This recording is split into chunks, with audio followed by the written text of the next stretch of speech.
Rule number 1 wencwadi yomjolo. If indoda ngolosihlanu ibuye emsebenzini iyageza, icabuze isiphongweni ithi mama ngiyabuya ngisobona abangani bami. Nawe sukuma ugeze, ukhumula amaphijama, ube muhle, uhambe nawe. Because if uzohlala endlini uyoba lo mfazi onegging, lo mfazi lo nesicefe ofuna ukwazi, ofuna ukuyifonela indoda each and every minute ingaphandle. Iyaqala kanje lento. Ngabhukula ke nami ngasukuma ngayithatha ngathola umakhwapheni ngoba lapha endlini ubaba uthenga igrosa yenyanga, mina indaba ekuthiwa ukukhishwa into engingasayazi. Ngayithola umakhwapheni umuntu esizokhiphana naye, umuntu esizohlekisana naye ukuthi mangabe indoda ingicikile endlini ngazi ukuthi ngixoxa naye. Niyabona madoda, lokhu okunikhipha endlini ukuthi nihambe niyochitha nasi sesifike esigabeni la esezena sisabona ukuthi mangabe umfazi yeke ugqumeka endlini une stress, ukhala nawe hamba uyoyitholela ijoy ifane encanyana. Ngathi ke sengimtholile kumuntu wami saxoxa ke wangitshela ukuthi hayi mina lalela lana ke sis, mina nginomuntu wami oyistress sami engimthandayo and angazi ukuthi uzokhona ukumelana nalesi simo. Ngiyakuthanda impela kodwa naye ngiyamthanda futhi ngimthanda kakhulu, angifuni ukuphunyukana naye. Haye ngimtsheleke nami nange umtsebhana phela uside guy umakhwapheni wami, inyathi yami, ngimtshela ukuthi hayi nami nginomuntu wami ngishadile, ngumama wekhaya nje, ngumedem, so nami ngeke ngithanda ukuthi indoda yami iyazi ngale ndaba. Hayi ke angitshela ukuthi hayi ke sho ukuthi siyavumelana ukuthi into yethu siyenzele emakhoneni. Hayi ke sekuyapotozwana ke lana, useyangibuza ukuthi ngiready na ngakhona yini phela ukumlahlela isithelo. Hayi ke ngivume ke nami. Bear it in mind ukuthi in any date indoda ihlezi calculateile, ihlezi nayo iplan behind iplan. Ngicela ukukutshela ukuthi wangiqukula khona la mina bengingazi nokuthi kule date yethu yayisebusuku ebumnyameni kubukelwa inkanyezi usibe khona ngisho neroom elibookiwe la. Wangiqukula ke khona lapho ke ebumnyameni wangibeka phezulu kombhedi, zasha ke zakhala. Lalukhona uvalo oluncane kodwa ke ngayitshela ukuthi umfazi sometimes kuyomela udedele uvalo, ugudluza uvalo ngoba phela uyohlezi lo mfazi osephethwe ama BP enyukele ushukela ngendaba yokuchithelwa ingane yomunye umfazi ohlangane naye usunamazinya u32. Rule number 2 of incwadi yomjolo, never get caught. Mina ngabe uyaqala nginobaba ngalala. Uthene ebuya ngo2 ekseni 3 ekseni ubuya udakwe ubaba uyangimemeza mfasi wami sengifikile phela wena ngakuphuwa amadlozi ngikushiye la ngiyazi ngizokuthola la phela mina ngishade neprayer woman, iprayer warrior. Ufica ubaba ngilele ho iprayer warrior yakhe. Next weekend ake umuntu wami ke umtsebhana ubesengiplanele besesiplanileke kwaba netafula alireservayo.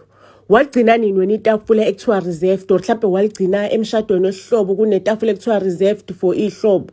Ngiyakutshela ke like beka reservile itafula ke ngitshelile ukuthi uyeza, like everything was nice, champagne, flowers everywhere nje uke wabona like bekusemgangathweni kusestylini.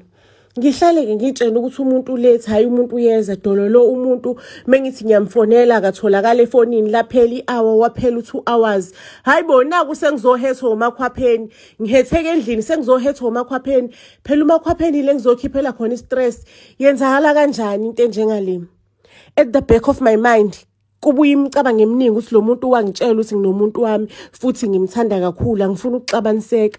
What if lo muntu utholile kwenzakalani? Mhlawumbe uzokhoza idrama ayobangela indoda yami umsindo, akhipha indaba zami ayibekele obala. Kwenzakalani? Ngisahleli kanjalo bekunenye inkuzimalanga nje ehleli laphayana opposite nami. Le nkuzimalanga ayinaso isimo sobuhle. Uyayibona nje igqoko Gucci kodwa nje nalabo Gucci bagqokile ngibathembi kahle. Phela abantu besilisa sebeyaya nabo sebeyaya kodunusa. Yabona kodunusa lo thola khona Gucci, hayi abantu besilisa nabo sebedla lapho. Hake ngisahleli ke lenkunzimalanga ize kumina.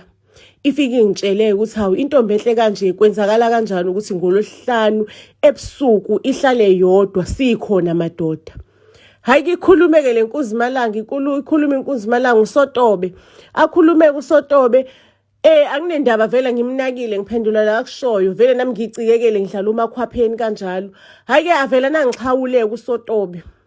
Angazi kufike kuphi ukuthi sixhawulane kodwa wangixhawula nje wangibuza isibongo ngamtshela wasiyangixhawula wangithakazela umuntu. Hayibo ngicela ukukutshela ukuthi bese kumina ke ngiyisondeza ngiyifunela kusotowe ngokuxhawulwa nje. Angazi lokho kuxhawula kwakhe ngathi bekune magic ekhona kune magic phakathi. Sengiyayifunela ke kusotobe sesiyancikana nosotobe. Hayibo nantu uthando la sotobe selivutha luthi bhe. Rule number 3 of incwadi yomjolo. Ungasoze ungalokothi utshela umfana ukuthi I love you more. Hlezi kuyena umfana kumele athi I love you more kuyena. If umfana ekunikeza u50%, give him 40%. Never give umfana u60% while yena ekunikeza u30%. But kusotobe ngawuphula yonke lo mthetho ngamtshela ngathi I love you more because bese ngizwela vele ukuthi I love him more ngiyamthanda usotobe ngifile ngathi iminute neminute ngaspenda naye. Ngicela ukukutshela ukuthi usotobe ubeka imeli indaba yakhe every now and then uyangikhipha kumnandi ziyakhala ziyasha. Hayibo ngingasamthanda usotobe ngicela ukukutshela nje sidli life sidli joy. Lapho indoda yami endlini angisayizwa sengiyibone ngathi yanginambuzela sengiyibona inesicefe nje isiyangidina like basically. Nayo futhi ngathi siyakufila lokho ukuthi mina sengicikekile yona. Isivelane ihlaleke manje ingahambi iweekend. Uyazi ukuthi ungahambi kwa iweekend isifuna ukuspend isikhathi nami ukuthi ukungivalela ama channel lokho. Ngize ngiyitshela ukuthi hayi baba hamba wena ngiyakwazi iweekend uyayithandela. Hamba uyo enjoy mntakwethu. Hamba dala uyodla life ngaphandle. Ithi ngihambe wena ungajabulile ngikushiya ungajabulile. Hayibo nansi indoda inesixhimfolo sesidina sesicefe isizohlala nami manje iweekend. Ukwabona indoda emihlele endlini ukuthi ayinamsebenzi kanjani. Ibhizi yenzelana nawe amatiye, ibhizi masajana nawe inyawo. Lapha inhliziyo iyagquma inhliziyo ifuna ukuthi mina ngifuna ukuya ngaphandle. Mina ngifuna usotobe nansi indoda ibhizi yangiphekela lana. Jesus angifune mina sigwaqane zalendlini ngifuna ukudla kwasotobe kwangaphandle ema-restaurant. Ngifuna usotobe ayongiqukula emashidini amhlophe emashidini abizayo. Nansi indoda ibhizi ngiphekelana nezigwaqane neziphuphulu. Rule number 4 of incwadi yomjolo. Umakhwapheni wakho angabi uyena obusa i-relationship yakho. Akube indawo la uyorelieve khona i-stress. Mazise umuntu othandana naye. Kodwa mina ngawuphula ke lo rule number 4 because ngagcina sengisenzile ke isikhathi sokuthi ngiyohlangana nosotobe ngamane ngaqamba manje endodeni yami ibhizi lokingijamela ngibangela isicefe ngayitshela ukuthi ayikhona ukuphuthumayo ekumele kumele ngikathende ngedwa. Hayi-ke sengihleli ke nosotobe kusotobe futhi ungikhiphile angisho niyazi usotobe romantic usotobe ke ungikhiphile ke endaweni eyifensi kumnandi like kumnandi vele. Angitshele kusotobe athi lalela lana ke manje maziwabe uthando lethu selifike kuvuthondaba. Usotobe uyakhuluma vele uswenkile ke namhlanje nami bekangitshenile ukuthi angisweke nami ngiswenkile ngigqoke isketi esinomqhewo yofika le kandabandaba. Hake mekakhuluma usotobe vele ngiyachameka ungibuke emehlweni uthe ngci ngathi ungibuke emphefumulweni ngathi ufika phakathi enhlizweni ngathi ufika kuleya ndawo kunaleya ndawo le efika ichobozeke mase ngifila fulfilled ngifile ngathi yo ngisezulwini mina menginosotobe ngangayazi indaba enjengale ngangazange ngafika to that level yokuthi mengabe nginosotobe ngifile ngathi kuphelele konke. Wathi usotobe kumina sithandwa sami uthando lethu selifike kuphela uvuthondaba. Ngiyakuthanda futhi ngikuthanda kakhulu. Nawe ngiyabona futhi ukuthi uyangithanda. Kodwa sithandwa sami sometimes umfazi kwamela choose ukuthi ufuna bani. Angeke ngikwazi ukukushare nenye indoda. Ngiyazi ukuthi ngakufica ushadile but uyasazi isisho sezulu esithi oyishayile akakayosi, oyosile akakayidli, oyidlile udla icala. Uyayibona le ndoda yakho le. Umini usoulmate wakho, umini umuntu wakho ushadene ndede wrong. Ngizocela sithandwa sami ukuthi uke uchoose ke manje ukuthi ufuna mina or ufuna le ndoda. Kuyomela ukuthi uphume kulo yamshado. Mangabe kuukuthi uyangithanda ngalendlela lengikuthanda ngayo, uzokhetha mina.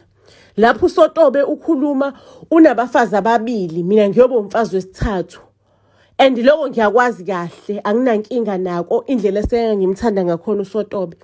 Ngivumeke ngimtshela ukuthi hayi baba impela oyidlile udla icala kuzomela lesimo lesi silungiswe kuzomela impela silungise lesimo, ngizohlukana ke nayo indoda yami. Kuyomela ukuthi ulethi imali yokuthi uyikhokhela amalobolo ayo back. Kuyomela uhambe uyogeza ikhaya Sotobe. Athi Sotobe, mina ngifuna iproof yokuthi uyahlukana nendoda yakho.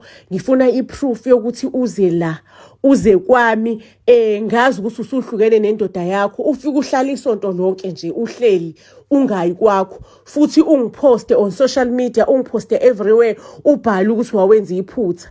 Ngizobe sengiyahamba ke ngiyobuyisela isinxephezelo salendoda, ngiyobuyisela amalobolo ayo. Mase ngikuthela ngenyongo uzongena kulo wami umuzi, uzoba umfazi wakoSotobe. Rule number 5 encwadini yomjolo, ungabocabanga ngenhliziyo, ubocabanga ngengqondo.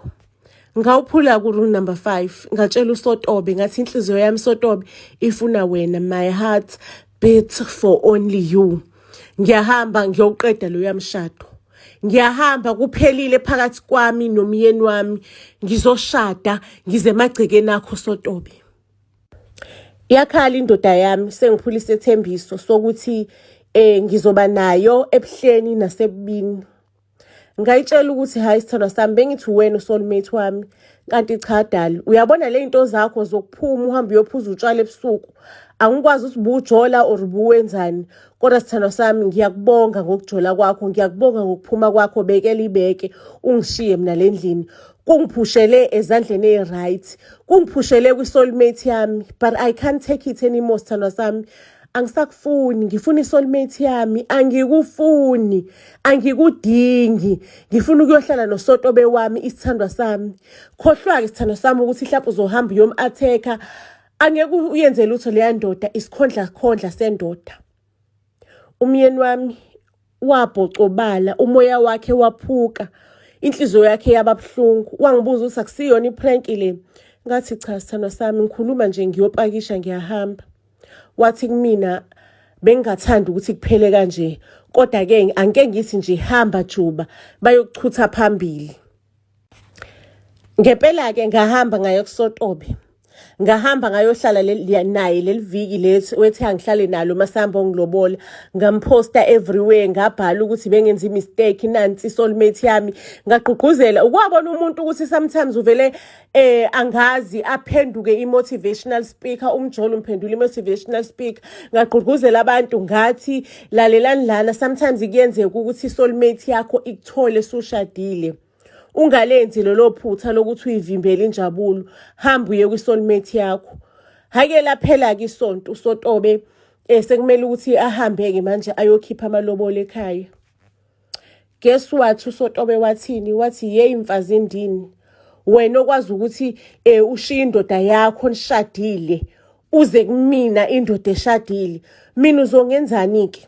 Mina uzongijikela kuphi? Which sort of ukungijikela? Anyway, ngizocela ukuthi uqoqe imithwalo yakho uhambe. Mina la bengisebenzisa umuthi, bengizama ukuthesta umuthi wami ngoba kunethenda engilifunayo. Kunemanager engifuna ukuyibhayizisa izinginikeza ithenda. Bengifuna ukuthesta lo muthi wami engunikezwe inyanga ukuthi uzosebenza. Yathi angiyitheste enginanoma umuphi umfazi engiyombona ehamba yedwa. Amehla amaqondana nawe ke usungipruvelile ukuthi leya nyanga leya inamandla iyokwenza ukuthi imanager ilwe zonke izimpi zami inginikezele lithendele engilifunayo. Wangijikela uSotobe, wangijikela njengotshwala ebuswini. Cabanga ke manje sekumele ngibuyele emuva ke ngiyoba single. Cabanga ngoba nama-bridge ayemshadweni wami sengiwabulalile. Le ndoda yami nje lengangishade nayo, cabanga i-divorce bingakafanalize, yangitshela ukuthi angisakufuni. Udoti womuntu wena, yangitshela la esiphongweni. Ngiyasho ukuthi bengidlisiwe, seliphelile idliso in. Yathi indoda ngithe udoti awuhamba uye ebhinini, angihlangani mina netrash. Lekuthiwa mena trash isiqanjelwa banga, kanti nabafazi ibona abawesi, ibona bagange ukudlula thina, bagange and emva kweyicapha bengabanjwa. Abafazi bakhohlakela babanjwa umuntu. Yathi ngicela utrash ungihambele uye emgqomeni. Ngiyaxolisa ukusho ukuthi this is not a happy ending, ngoba nanamhlanje ngisasingile, ngisakhala isililo sikaNandi. Iphela lapho indaba yethu yanamhlanje. Buzz SA to all social media platforms. Isiyolala ibonene ey'torini ey'landelayo. Siyanithanda kakhulu.